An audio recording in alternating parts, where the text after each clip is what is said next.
Amigos, muy buenas noches, bienvenidos a las 5 de las 7. Estamos, como de costumbre, con Patricia del Río para comentar con nuestros invitados. Hoy el congresista Carlos Bruch y el regidor Pablo Tejada, las noticias del día. Pati, ¿cómo estamos?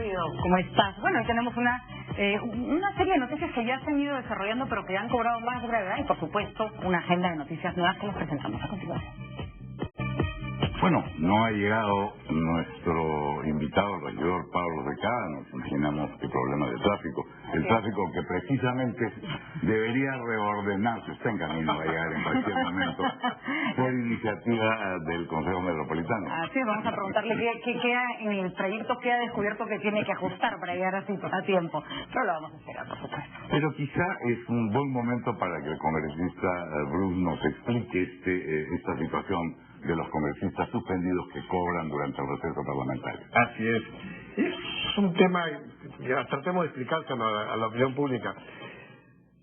El castigo cuando se pone, por ejemplo, damos un caso concreto, 120 días de legislatura. Se pone esa frase que quizás es la que hay que revisar al final. Entonces, ¿qué significa? Que no está suspendido en los días en que el Congreso funciona.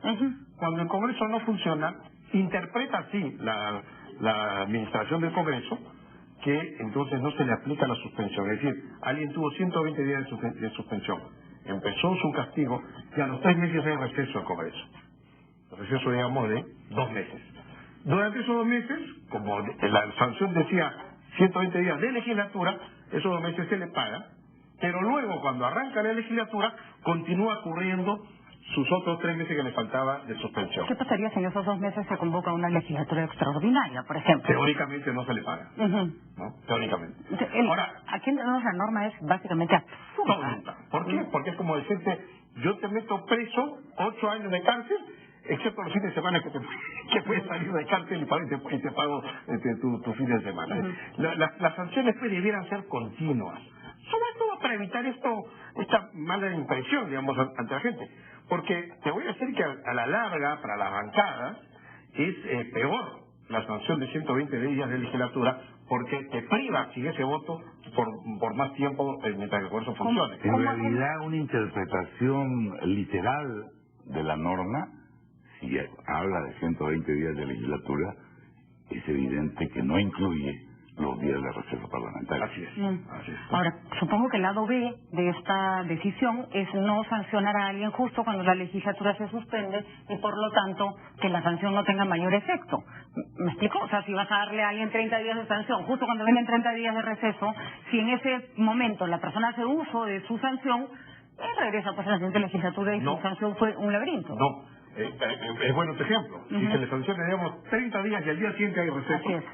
Los 30 días de sanción empiezan a regir a partir del primer día que hay legislatura. O sea, igual se le va a sancionar, igual va a tener 30 días que no se le va a pagar. ¿Y qué pasaría en esos 30 que no hay legislatura? ¿Se le paga? Y alguna cosa está pasando, ¿no?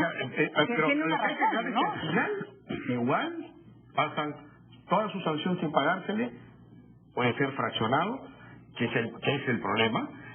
Y pagan toda su sanción sin poder votar. Lo que sí es claro y lleva toda esta confusión innecesaria y tonta es esto de interrumpir una sanción, ¿no? Y yo creo que la sanción debiera ser continua, debiera hablar de una cantidad de días calendario y no de... Como sucedió en el Congreso anterior. Claro. Esto es una interpretación que se da... Esto ha empezado desde la en este caso pareciera estarse privilegiando al hecho que cobre aquí o cobre allá, el hecho de que la persona efectivamente no vote durante la cantidad de tiempo que está sancionada, ¿no? Ese es el... Pareciera que por ahí va el castigo, Aquí ¿no? voy a decir un rumor. El rumor es que algunos congresistas sancionados del partido de gobierno, que tuvieron sanciones muy largas, maniobraron ante su mesa directiva para que por lo menos dejen cobrar, porque no podían aguantar 126 meses. Habían roto todos los chanchitos. Lo que han hecho es fraccionado su sanción. De acuerdo. ¿No? Pero quiero, y así trabajaremos, para que se establezcan sanciones continuas, no que no se genere esta controversia que deja una mala imagen, y obviamente, efectivamente, con mucha razón, porque como te repito, es como que el Poder Judicial diga que te condena 8 años de cárcel, pero en los fines de semana y los feriados puede salir Ahora, esta mañana, ya que estamos en este tema, se ha denunciado a un funcionario del Congreso que está contratado a pesar de haber sido dado de baja de la policía por extorsión y otros delitos. Este señor ha sido acusado por una trabajadora del Parlamento de acoso sexual y resulta que a ella no le han renovado el contrato y el señor sigue ahí. En primer lugar, la pregunta sería cómo se puede contratar en el Congreso a alguien dado de baja de la policía. Ahí hay una falta. Alguien especial. Por delitos comprobados. Claro, no, ahí alguien se ha descuidado en contratar a una persona así. No conozco, he leído por los medios el caso este de la denuncia de acoso sexual, no tengo toda la información como poder decir algo contundente, que tú sabes que este caso es muy delicado para no herir honras, pero definitivamente hay una falta ahí de contratar a alguien que ya ha tenido problemas, y espero que este caso en concreto sea investigado y revisado con la mayor profundidad del caso y por supuesto con el mayor rigor, ¿no? Ahora, yo me agarro porque estoy entre como un parlamentario y un ex parlamentario y me siento así como que no debería abrir mi boca, pero sí me parece que este tipo de hechos como el de los congresistas que están cobrando, que además hay toda una mala interpretación porque la gente cree que está cobrando indebidamente cuando están cobrando antes de tiempo, digamos, lo que se les iba a descontar. Sí daría pie para revisar este reglamento del Congreso, que en realidad tiene muchas aristas y tiene muchos huecos que han ido jalando distintos gobiernos para beneficio de distintos parlamentarios, y que ya, o sea, si queremos reformar el Estado y no podemos ni siquiera reformar el reglamento del Congreso, en realidad, no sé, hay que aspirar. ¿No? Hay muchas cosas que revisar realmente el Congreso.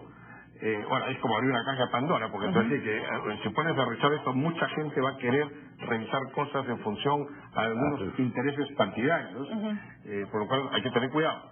Pero en general, yo estoy convencido que esto que se ha hecho, por ejemplo, con el tema de fraccionar una sanción, no sé si es un tema de reglamento o simplemente una interpretación legal, ¿no? Porque no creo que haya necesidad de sacar reglamento. Quizás nos pueda aclarar el tema una declaración de Daniel Aguataz, el presidente del Congreso. Vamos a escucharla. Eso es algo que yo quiero reiterar y es algo que cuando yo estuve en la presidencia traté de corregir. Hay una interpretación que se hizo al reglamento del Congreso durante el régimen atrista del periodo anterior, que las suspensiones eran solamente de días hábiles de Congreso y que cuando el Congreso entraba en receso se suspendían las sanciones. Tan es así que no se cuentan como días de sanción. Entonces, si alguien tenía 60 días... 60 días hábiles.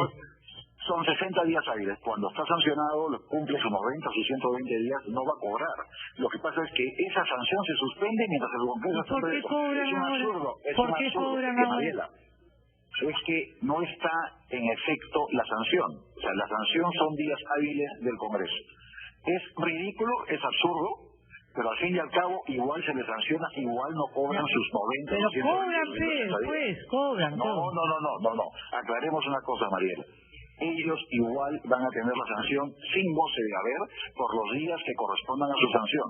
Eso no se mueve. Lo que ocurre es que en el tiempo hay un... Bueno, estaba claro, ¿no? Está más o menos en la misma línea que están explicando, que es la explicación coherente con lo que ha dicho. Lo que yo creo que lo que tiene que ver con eso en el Congreso es que cuando el Congreso está en proceso no es que el Congreso no funciona.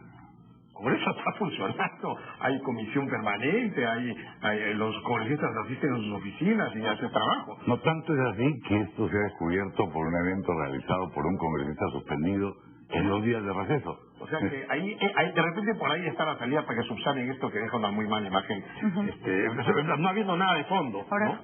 Solo para cerrar, Pati, perdóname, el tema del reglamento del Congreso.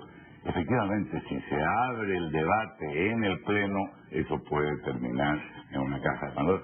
Pero hay trabajos, uno por lo menos que yo conozco y seguramente también Carlos Bruce, del ex oficial mayor José Eliche, que es un documento de trabajo que debería tener como este, porque no olvidemos que este es el Congreso y el reglamento del Congreso de la dictadura, este es el reglamento del Congreso Constituyente. Ahora, ¿y hay alguna forma, en todo caso, pregunto, ¿no? De repente me van a mirar como si fuera una locura mi sugerencia, de designar, por ejemplo, un ente técnico, profesionales que revisen el reglamento y hagan una sugerencia que deba ser, o sea, que no sean los mismos congresistas que nacionalmente cambien, ¿no es cierto? No sé, se convoque académicos, porque lo cierto es que hay que despolitizar un reglamento que no tendría por qué ser político, sino administrativamente eficiente. Puede perfectamente consultarse a gente que tenga un poco de experiencia de selección comparada de otros congresos del mundo para poder enriquecer el reglamento. Al final es el pleno el que lo va a aprobar, porque el reglamento tiene fuerza de ley. Y como tú sabes, Guido, tú puedes tirarte abajo una mesa directiva que no cumpla con el reglamento. Eso es obligatorio el cumplir. Claro, no es un documento cualquiera. No es un reglamentito cualquiera. No, de hecho, se hacen consultas con especialistas, con abogados, con constitucionalistas. El oficial mayor mismo es un funcionario teóricamente independiente que debería ser elegido por las bancadas y no como ha venido ocurriendo por la mesa directiva. Es verdad. Solamente, ¿no? Porque si tenemos todavía un reglamento que permite, no sé, decisiones tan polémicas como que se suben al sueldo de golpe y nadie puede decir no, yo creo que ese tipo de cosas, no sé si ese tipo de cosas u otras más graves que no sabemos, podrían, ustedes dirán, se podrían resolver.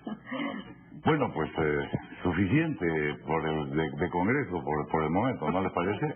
Vamos a hacer un corte y volvemos con la segunda, Patricia. Con la segunda.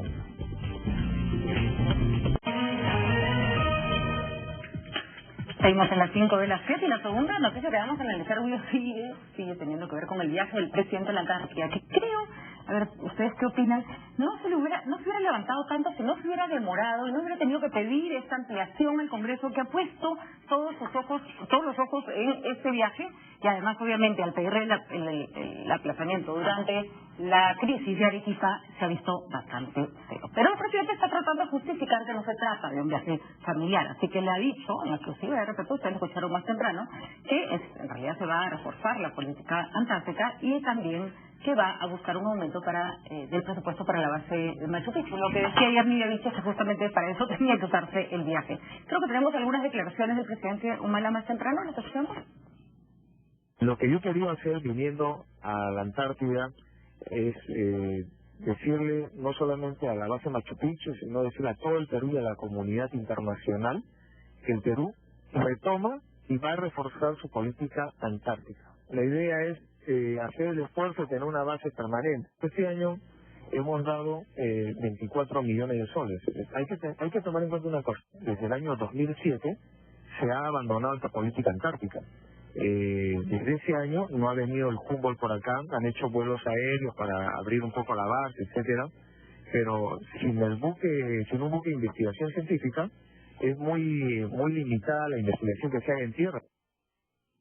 Bueno, no podemos nada más que celebrar que un presidente se ocupe de que la base de Machu Picchu esté mejor implementada y no ir a dejar ahí a nuestros científicos, como mencionábamos ayer, un poco en condiciones bastante precarias, que tienen que pedir internet al campamento del costado. Me imagino con su casita de azúcar. En realidad yo creo que el tema de fondo es si podemos o no tener una base permanente en la Antártida, y una base que funcione los 12 meses del año. La base de Machu Picchu funciona solamente los meses de verano. Así es, porque además cuando no se dan las condiciones apropiadas, tampoco tiene ninguna justificación, ¿no? Las peores críticas han venido del Congreso. Sí, claro. A pesar de que le han aprobado la extensión del viaje, hay una contradicción. En 2 horas convocaron a la Comisión Permanente y asistieron 12 congresistas, la mayoría del oficialismo. Es una cosa bien irregular, pero en fin. Eso es lo menos. Lo que ha pasado aquí me parece loable, el viaje del presidente todo, pero cuando hay una emergencia, hay una emergencia. La base de Machu Picchu en la Antártida no se va a mover de ahí, ¿no? Creo que no es una base flotante que se puede que si se pasa el río ya no la va a poder volver a visitar. La base se va a quedar ahí. Lo que ha pasado en Arequipa sí es grave. Y la presencia del presidente en Arequipa, en un país tan presidencialista como el Perú, hubiera ayudado para agilizar todas las acciones que hay que tomar inmediatamente para reponerle el nivel de vida que los arequipeños tenían antes de esta emergencia.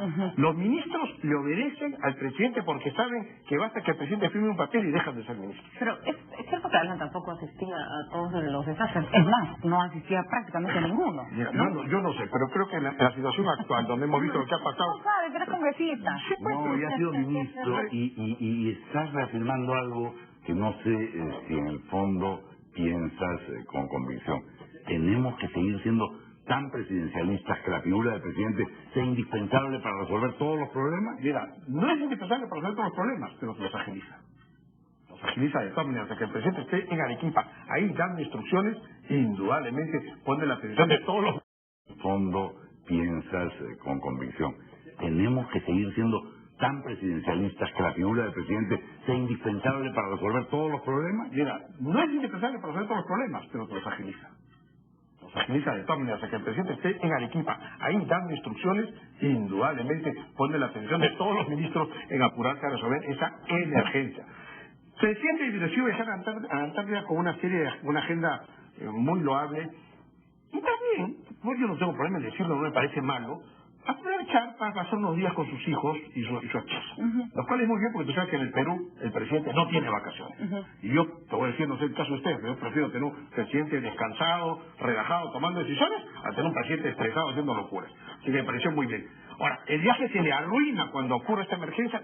Ok, pues suspendes el viaje, como hace los presidentes de Estados Unidos, se van a descansar acá en David, hay una emergencia, suspende su descanso y tiene que movilizarse a donde ocurrió la emergencia. Porque tuvo una oportunidad, ¿no? Yo creo que esa es la clave, porque yo particularmente pienso que la presencia de Jiménez ha sido importante y se están trabajando, para eso está el premier, los ministros.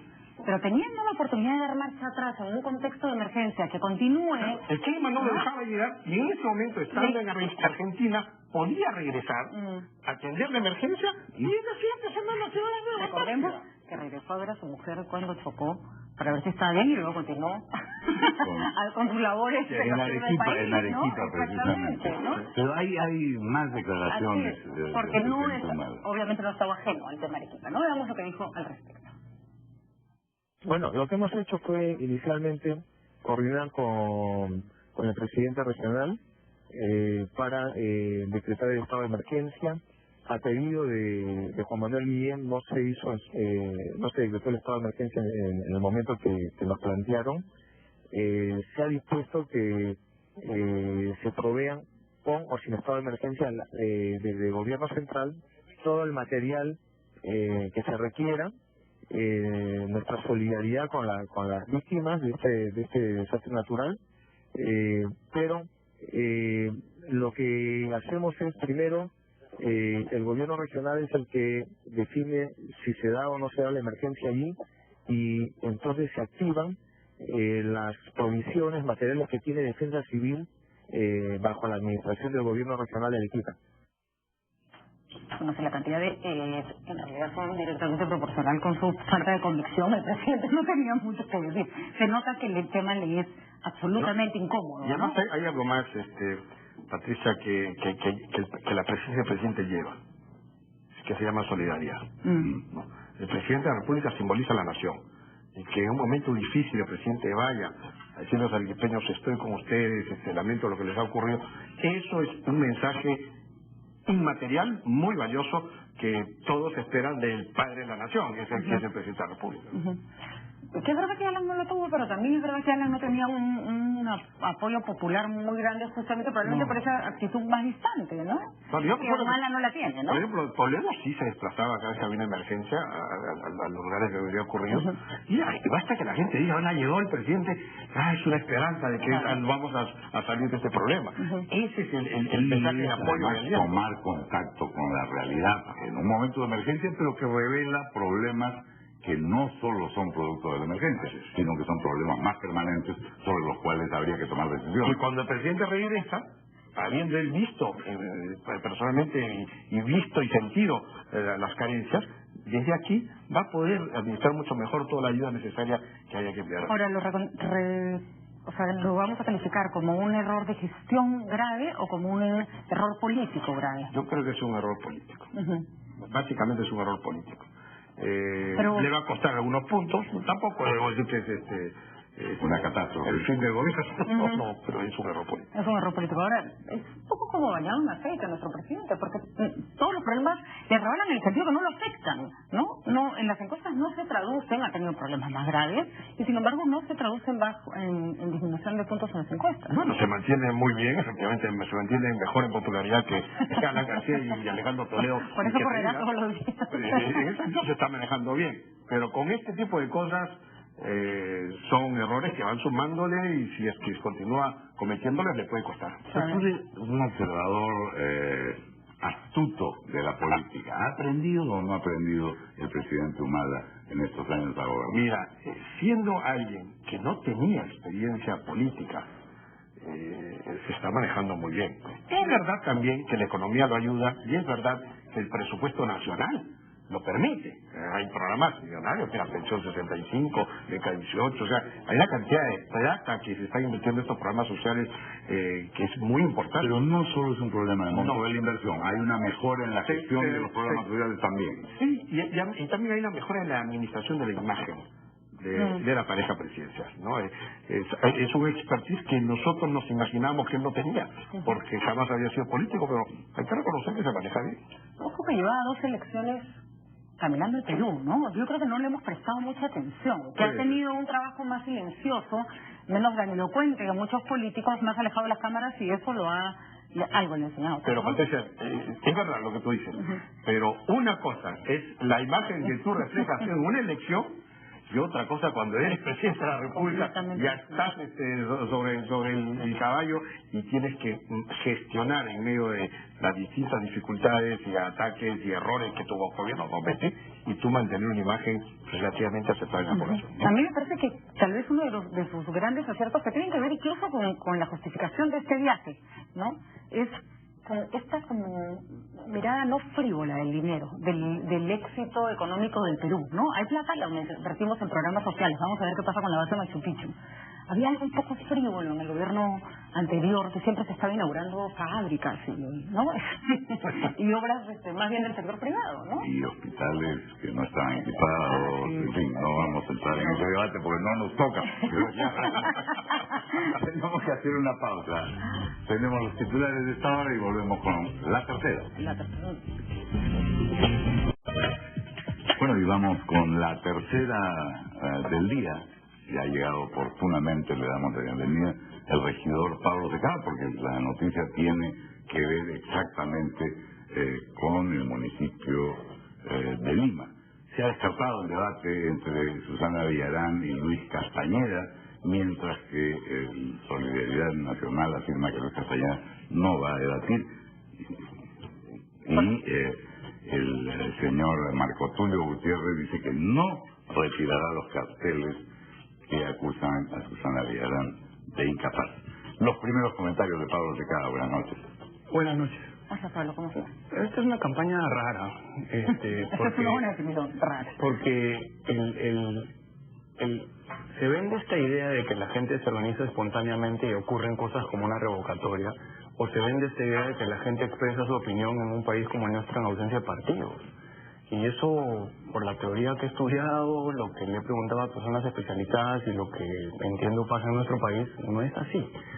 La revocatoria, yo no quiero decir que la gente, el 60% o el 50 y pico por ciento de los limeños votaría por Castañeda, cosas por el estilo, pero la revocatoria no hubiera ocurrido sin Castañeda. En teoría de juego, que es una de las partes de la teoría económica, eso se llama un grupo privilegiado, que consigue la acción colectiva, o sea, que un grupo de personas consiga una cosa como la revocatoria en ausencia de partidos y en ausencia de instituciones. Entonces, es curiosa por eso, porque el promotor de la revocatoria, que quiere regresar a la alcaldía, no da la cara, ¿no? Bueno, dio la cara el otro día en el parque, pero no quiere dar la cara más de eso. Sus socios políticos, ayer me lo han contado, 2 importantes artistas le han dicho que dé la cara, que ellos están ayudándolo y que es hora que dé la cara, y han hablado de él como un autista y un imbécil. Hablando de calificativos. Pones comillas, ¿no? No, pero por supuesto, y no es una frase mía. Me han citado a 2 insignes apristas, más bien pregúntales a ellos, a ver si la quieren repetir en público. Pero mi punto entonces es que el gran promotor de la revocatoria, porque se benefició políticamente y posiblemente de alguna otra manera, simplemente no está, es un fantasma. Bueno, pero la modelo de Castañeda, Pablo, no es una cosa que aparezca en la revocatoria. Endémica. Es endémica. Hay ese tema, digamos, ¿no? Para los que les gusta leer un poco de teoría, grupo privilegiado, teoría de juegos, acción colectiva, ahí está clarito, ¿no? Y la otra es esta cosa extraña que la gente cree, ¿no? En que sin partidos se expresa la voluntad de la gente, eso no es verdad. Y el corolario de eso es el mismo, es que una revocatoria en ausencia de partidos debilita las instituciones. Por eso en Venezuela hay revocatoria, por eso en Venezuela hay referendo, por eso Fujimori adoptó la revocatoria, por eso Alan no la quiso eliminar. Entonces, a mí me parece bien curioso que nos digan a nosotros incoherentes, porque en el 93 votamos en contra de la ley revocatoria, en el 2006 la propusimos y ahora usamos como principal argumento la institucional, que no es trivial. Hay casi 500.000 de niños desnutridos crónicos. No va a reducirse la desnutrición crónica infantil hasta que tengamos instituciones. De acuerdo. A ver, Carlos Brus, ¿qué opina al respecto? Bueno, si Castañeda quiere o no debatir es su problema, ¿no? Es una decisión que le compete a él. Lo que yo sí creo es que hay que buscar foros para ver si la alcaldesa, Susana Villarán, tiene o no una idea qué hacer con la ciudad de Lima. Porque cuando empezó este tema revocatoria, de la cual yo estuve en contra y no fue ni un solo planillón, me parece nefasto para la gobernabilidad del país y hacia futuro yo presenté un proyecto de ley para hacer más difícil la revocatoria, ya que está en la Constitución, no se puede eliminar salvo reforma constitucional. Bueno, pensé, bueno, finalmente veremos a la alcaldesa exponiendo su visión de la ciudad que ella piensa que debemos tener, sus planes de corto plazo, su equipo, y que nos demuestra a todos que tiene la capacidad, el músculo para acercarnos a esa visión que todos queremos para Lima. Pero cuando veo los paneles que dicen no contra la violencia de la mujer, no, o sea, hay que votar por el no prácticamente por un acto de fe. No, pero razones lo que se ha hecho en relación al comercio ambulatorio, lo que se está tratando de hacer en relación al transporte, no demuestran una perspectiva de la Lima que se quiere. Mira, yo no he visto gran cambio en términos de comercio ambulatorio. En el transporte sí hay una intención de un ordenamiento, pero no tengo claro cuál es la idea final. No, si estamos hablando de una ciudad que busca movilizar más carros o se trata de movilizar más gente. ¿No? Entonces, ahí quisiera conocer cuál es la visión de la alcaldesa. Más que referirme a comercio ambulatorio, yo referirme a comercio de alimentos. El tema de la parada, ¿no es cierto? Pero te podría contestar que, Carlos, existe un plan municipal por el que todos los que eligieron a Susana Villarán han votado y que ahí pues míralo y... ¿no? Bueno, pues ahorita soy elector, yo no soy revocador, yo soy un elector más. Entonces lo que quiero es que en tu campaña me expliques... Claro, un checklist, digamos, ¿no? Eso es lo que ofrecía hasta aquí. Hay un insulto a la inteligencia de los limeños que solamente se nos pone paneles millonarios diciendo no, yo tengo que votar porque Dios existe, no, y todo. Él sí tendría que mostrar argumentos, Pablo, porque está claro, el no tiene, yo no estoy de acuerdo con Carlos, que tiene que mostrar argumentos para defender su gestión. El sí no está postulando, el sí no es una propuesta municipal. No es una candidatura. Así es. ¿De qué se tendría que apoyar, no? Empecé diciendo que esta es una campaña bien rara, ¿no? Porque la agenda por Lima está desaparecida. Claro, no sí. Y cuando empiezas a discutir con los de sí sobre la agenda por Lima, la discusión demora medio minuto, no tienen la más peregrina idea. ¿No? Y nosotros, insisto, estamos en una posición bien complicada. El no del PPC es un no que para empezar niega. No es mentira, es un eufemismo. Entonces, el lunes en la noche nos reunimos a hablar sobre la campaña eufemísticamente, ¿no? Y la gente que estamos contratando para que nos haga focus group también es eufemismo, y así por el estilo, ¿no? O sea, es una posición complicada, pero me parece que es la posición que representa a los que votaron por nosotros. ¿Por qué recién a estas alturas se está exigiendo con tanta fuerza la aparición de Castañeda? Me da la impresión que en momentos en que el no empieza a cobrar fuerza, como el sí, se pueden quemar varios. Yo creo que al voto del sí se treparon muchos pensando, ¿no? El sí gana fácil y todos nos empoderamos. Yo creo que va a pasar, que Castañeda va a aparecer al final, cuando ya no le puedan preguntar nada, ¿no? Porque es una persona muy popular. Que aparezca en la campaña es riesgoso, porque tiene la popularidad que tiene, ¿no? Entonces se me ocurre aparecer al final, ¿no? Pero es una campaña bien curiosa porque también ha escondido a Susana y el no, como dice Carlos, es un no totalmente emocional. Y fantasmal, ¿no? Los dos principales actores políticos de esta campaña no están. Son la alcaldesa y el que quiere ser alcalde nuevo. Y debería haberse metido el Jurado Nacional de Elecciones de Lima en el tema de qué cosas se puede decir y qué cosas no en una campaña. Yo opino que no, salvo que sea un insulto personal, ¿no? De pronto ahí podría intervenir, pero calificar la gestión de la alcaldesa o decir que la alcaldesa es incapaz, eso es una opinión que yo puedo discrepar o no, pero es una opinión. Y eso era casi un tirón con la campaña presidencial. Si se prohíbe decir eso, ya pues entonces se elimina la revocatoria, pues ya no se puede hacer campaña de ningún lado, ¿no? Yo creo que ahí es exagerado. Salvo que sea, repito, un insulto personal, que eso sí también es exagerado con que la municipalidad no pueda decir nada con respecto a lo que ha hecho. ¿Cómo pretenden que la señora Villarán explique qué cosas se está haciendo? Claro, ella tiene derecho a participar y explicar su subversión. Entonces resulta que ustedes están de acuerdo ambos en que debería producirse un debate entre Susana Villarán. No, yo creo que sería lo mejor para Lima, pero por la naturaleza de este proceso yo creo que tal cosa no va a pasar. Costo para la ciudadanía de los siguientes procesos son 500 millones de soles. El presupuesto de inversión de la Municipalidad de Lima son 300. Estamos ante la paradoja de que quienes votaron por Lourdes están dispuestos a salvarle el pellejo a Villarán en la revocatoria y viceversa, y los que votaron por Susana no quieren revocar. En parte sí, o sea, lo que nos pasa a nosotros mucho es que nos preguntan, bueno, entonces ustedes qué, ¿no? Porque el tema institucional pues la gente no lo entiende. Y es paradójico por lo que le decía, porque te dicen, no, pero si yo puedo sacarlo, y te hacen ejemplos como el del gerente, ¿no? En tu empresa tu gerente funciona mal, lo botas. Bueno, el país no es una empresa. Esta idea que se nos vendió hace tiempo, de que yo soy gerente y esta es mi empresa, esto es una tontería, ¿no? O sea, eso es cualquiera pues que estudie un poquito sabe eso, ¿no? Bueno, pero ¿qué va a pasar, no? Porque la cosa se está poniendo caliente. Carlos como ministro de alguna manera también ha estado vinculado a los servicios esenciales de Lima, agua, vivienda, servicios de... ¿Cómo es posible que el municipio de Lima no tenga un asiento en el directorio de SEAPAL? ¿Y cómo ves tú este tema del debate de los temas de fondo? Ya sé que han dicho que como elector estás esperando que te los cuenten, pero ahora haciendo uso de tu experiencia como político. No, el tema SEAPAL deberían tener un asiento, no deberían tener mayoría, porque SEAPAL no procesa aguas que hay en Lima. SEAPAL tiene que hacer inversiones en otras regiones fuera de Lima para desviar agua hacia la ciudad de Lima, cosa que la alcaldesa de Lima no podría hacer, porque van a la otra región, la mandan al diablo, no es autoridad, tiene que ser autoridad nacional que maneje SEAPAL, pero sí un asiento para quizás ordenar un poco el planeamiento urbano, paralelamente al tendido de tuberías. Eso me parece lo más lógico. Ahora, todo este proceso y todo, digamos, el estado en que hemos llegado en la ciudad de Lima es particularmente raro, ¿no? Primera vez que hay una revocatoria de este tipo.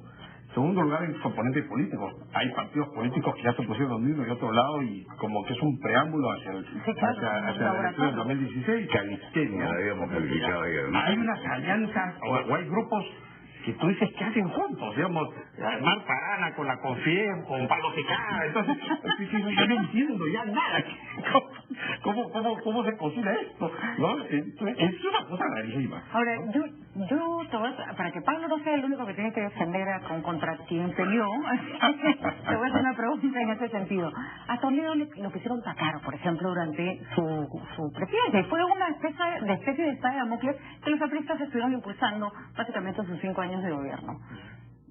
Obviamente la figura, por más ineficiente que le pudiera parecer al mundo, o por lo menos a los peruanos, el gobierno de Toledo, a ustedes no les gustaba. ¿Te parece que se está jugando también con las mismas armas políticas esta vez? Bueno, como te dije hace un momento, a mí tampoco me gusta la revocatoria. La revocatoria para los alcaldes me parece nefasto. Tú te partimos una elección, te eligen, y ahora tienes otra elección para ver si te quedas. ¿En qué momento gobiernas? ¿En qué momento cobras arbitros? ¿En qué momento votas a los ambulantes? No tienes una estabilidad para poder hacer gestión.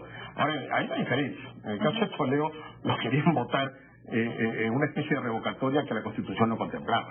Eso es distinto. En este caso, lamentablemente, en mi opinión personal, la revocatoria está en la Constitución y hay una ley que la reglamenta. Que repito, de la cual yo estoy en contra, pero en la medida que está vigente, tengo que respetarla. Nos hemos entusiasmado con el debate y nos quedan 2 noticias, Patricia. ¿Verdad? Tenemos que hacer una pausa.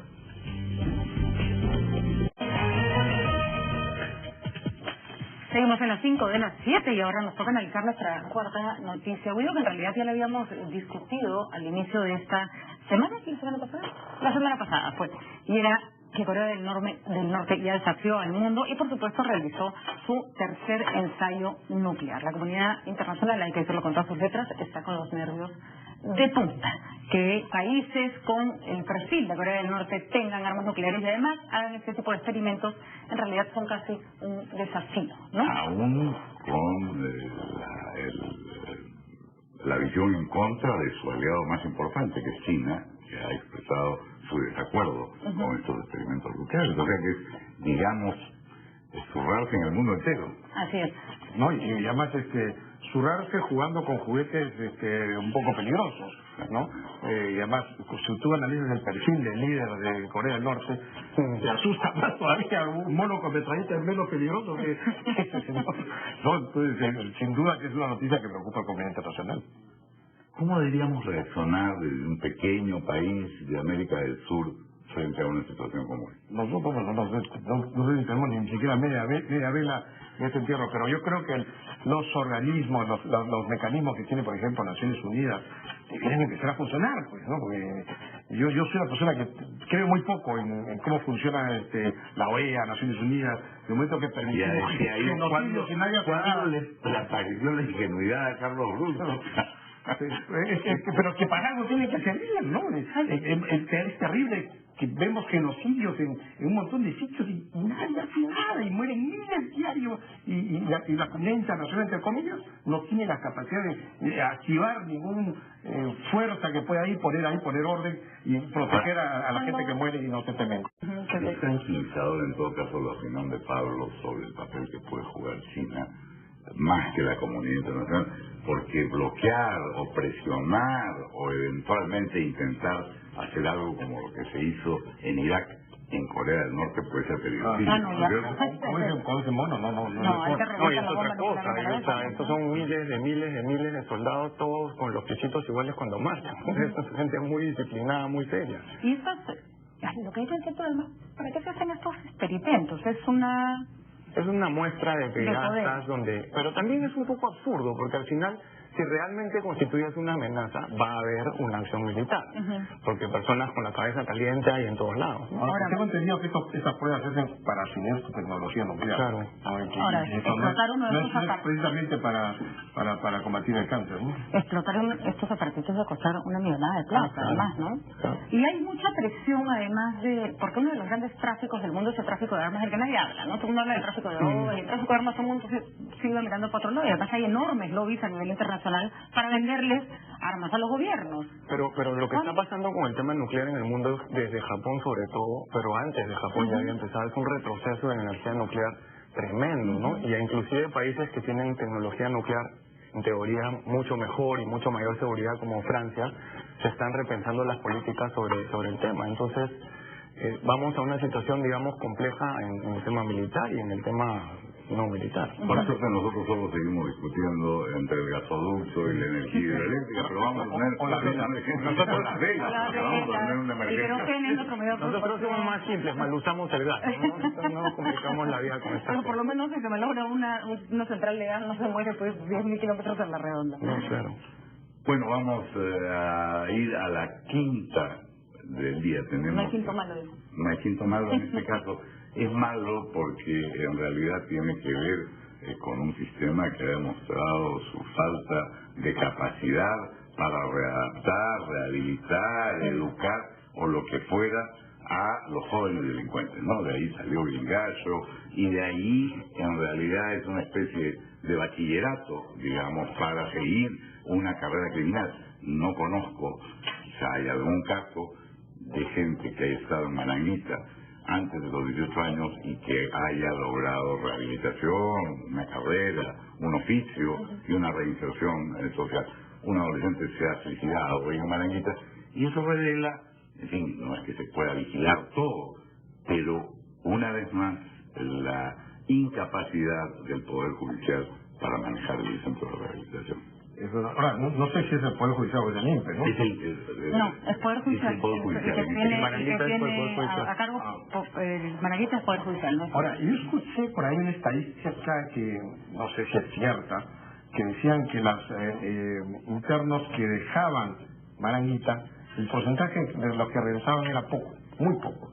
Yo Porque pasan ya con el magíster que han hecho, cumple mayoría de edad, ya de frente se van al Urigancho o a las otras, ¿no? Tú has calificado de bachillerato, yo que es un magíster que esta gente obtiene en Marañita, y es el terrible drama que tenemos de nuestros penales en el Perú y todo ese sistema judicial, sobre todo el de la penalización de todo, ¿no? Se soluciona todo y lo meten preso. Yo no estoy convencido de eso. Por ejemplo, el tema de gringacho, ahora que hay que bajar la edad para delitos, poder meter presos a estos muchachos. Yo no sé si eso va a solucionar el problema o va a crear otro. ¿No debería el municipio, el de Lima, en general los municipios, tener un papel que cumplir en la rehabilitación de jóvenes delincuentes? Bueno, para empezar en la prevención. No sé, yo he visto experiencias interesantes fuera del Estado, en ONGs, en fundaciones, ¿no? Que en prevención consiguen resultados. Claro. En otros países ha pasado lo mismo. Sí, el Agustino es un montón de ejemplos. Ese es un ejemplo, y está en la municipalidad ahora como asesor para estos temas. Pero ese es un tema. Otro tema es el tema, yo sé que en este caso no es el INPE, pero nuestro país decidió no hacer una concesión de una cárcel cuando tenía el contrato firmado. La empresa que ganó la concesión nos va a ganar un juicio ante el Banco Mundial y en el Centro Internacional de Arreglo de Diferencias para la Inversión. ¿Qué nos pasa? Es una posibilidad real, es que las cárceles las construyan empresas que van a hacerlo mejor y que las cárceles haya pues un poco de orden. Por lo menos que se planeen golpes desde las cárceles, que entren prostitutas, drogas, o sea... Y además, por lo menos se podría hacer un programa piloto para ver si resulta mejor lo que tenemos. Porque a mí me parece terrible de este caso de Marañita es que sale el comunicado del Poder Judicial recomendándole a los padres cuidar mejor a sus hijos. No sé qué, obvio, y nada explican de por qué un chico se puede suicidar en sus instalaciones sin que nadie se dé cuenta, ¿no? Hay algo más, pero es uno de los pocos países del mundo donde no hay una ayuda a los adolescentes. O sea que la adolescencia es un momento horroroso, difícil, ¿no? Y hay grupos de otros adolescentes muy vulnerables. Hay adolescentes cuyos padres son divorciados, adolescentes cuyos padres les pegan, adolescentes gays, en fin. Entonces, esos adolescentes no tienen a ningún sitio donde acudir, una ayuda, una línea telefónica, un sitio de internet donde ellos puedan entrar y que haya un profesional de otro lado de la línea y poder ayudarlos. Entonces pasan una adolescencia terrible y terminan explotando en su juventud como grandes delincuentes o terminan ahorcándose en un penal. Les cuento una anécdota. Un amigo mío que es consultor hizo que lo metieran a la carceleta. Y mientras estaba en la carceleta, como esperando supuestamente para que lo llamaran, estaba conversando uno de los camellos con un narcotraficante de menor monta. El camello le estaba contando cómo metían droga con nigerianos a Ámsterdam y había una cámara enfrente. Entonces me dicen, pero eso es espectacular. Mi consultoría, mi trabajo de investigación lo redondeé con creces en la carceleta del Poder Judicial que está en el Palacio de Justicia.